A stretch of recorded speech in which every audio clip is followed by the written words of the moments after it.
કરવામાં આવે તો સૌથી વિકટ પરિસ્થિતિ હાલ વલસાડમાં સર્જાઈ છે। અતિ ભારે વરસાદથી આબ ફાટ્યા જેવી સ્થિતિ છે।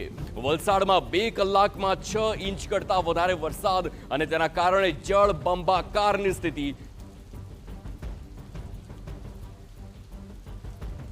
તો વલસાડના કલેક્ટર નીતિન સાંગવાન આપણી સાથે જોડાયેલા છે। સર, સ્વાગત છે આપનું TV9 માં। 2 કલાકમાં 6 ઇંચ કરતા વધારે વરસાદ છે ને 24 કલાકમાં 10 ઇંચ કરતા વધારે વરસાદ। હાલ શું પરિસ્થિતિ છે વલસાડની? જી, વલસાડમાં સ્થિતિ અત્યારે કંટ્રોલમાં છે અને જે આપ જે આંકડા બતાવો છે વલસાડ તાલુકાના છે। વલસાડ તાલુકામાં થોડી વધારે વરસાદ છે જે આપ કહો છો, અને અમુક રસ્તાઓ જ્યારે ઓવરટોપિંગ થઈ રહી છે જ્યાં જે જગ્યાઓ બંધ કરવામાં આવેલા છે અત્યારે, અને નગરપાલિકાની અને લોકલ જે ડિઝાસ્ટરની રેવન્યુની ટીમો છે એ સ્થળ ઉપર હાજર છે। અત્યારે સિચ્યુએશન અંડર કંટ્રોલ છે।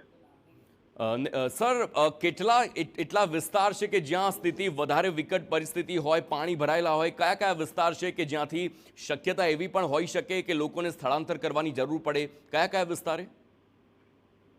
અત્યારે સ્થળાંતરના કોઈ સમાચાર નથી, આવી કોઈ પરિસ્થિતિ નથી સર્જાઈ, પરંતુ અમુક વિસ્તારો છે વલસાડ શહેરમાં, દાખલા તરીકે મહાદેવનગર, તિથલ રોડ, તો આ વિસ્તારોમાં નગરપાલિકાની ટીમો, ફાયરની ટીમો તે એલર્ટ છે અને આવી જે કોઈ પરિસ્થિતિ બનશે તો તંત્ર આ માટે સજગ છે।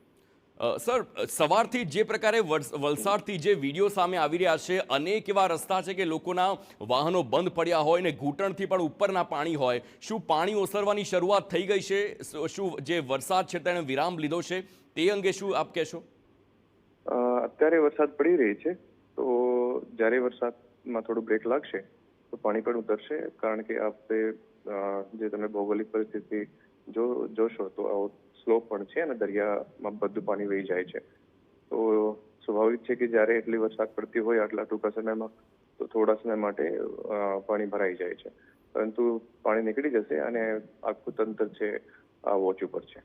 અચ્છા, શાળા કોલેજોને લઈને હાલ કોઈ જાહેરાત કરવામાં આવી છે, બંધ કરવામાં આવી હોય કે અન્ય કોઈ તેને લઈને?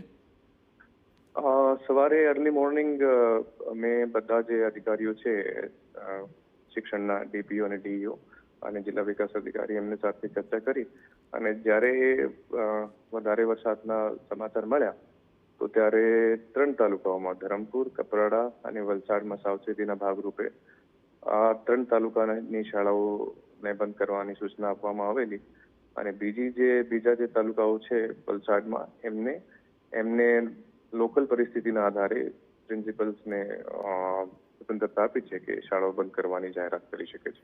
બિલકુલ। અત્યારે હાલ વલસાડની પરિસ્થિતિ જોઈએ તો 10 ઇંચ જેટલો વરસાદ થયો છે, તેને લઈને એસડીઆરએફ અને એનડીઆરએફની શું કોઈ ટીમ તૈનાત કરવામાં આવી હોય, સ્ટેન્ડ બાય પર હોય? બિલકુલ, એનડીઆરએફની ટીમ વલસાડમાં આવી ગઈ છે, એસડીઆરએફની ટીમ પણ વલસાડમાં આવી ગઈ છે, અને ટીમો અત્યારે સ્ટેન્ડ બાય ઉપર છે, અને જ્યારે પણ કોઈ આવી સિચ્યુએશન સર્જાશે તો મોબિલાઇઝ પણ કરવામાં આવશે।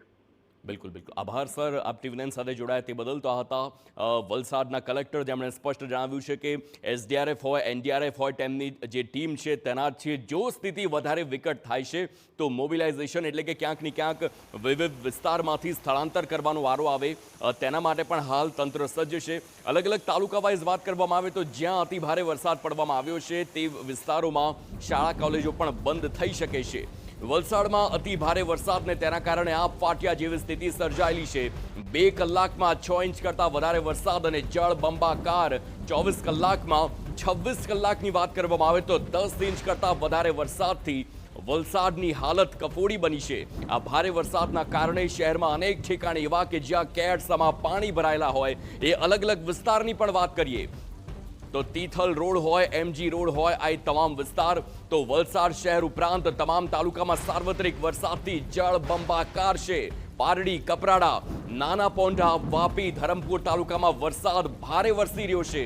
આ ધોધમાર વરસાદ અને તેના કારણે વિવિધ વિસ્તારમાં જળ ભરાવથી ગ્રામજનોની પણ હાલત એટલી જ કફોડી બની હોય તે જોવા મળી રહ્યું છે।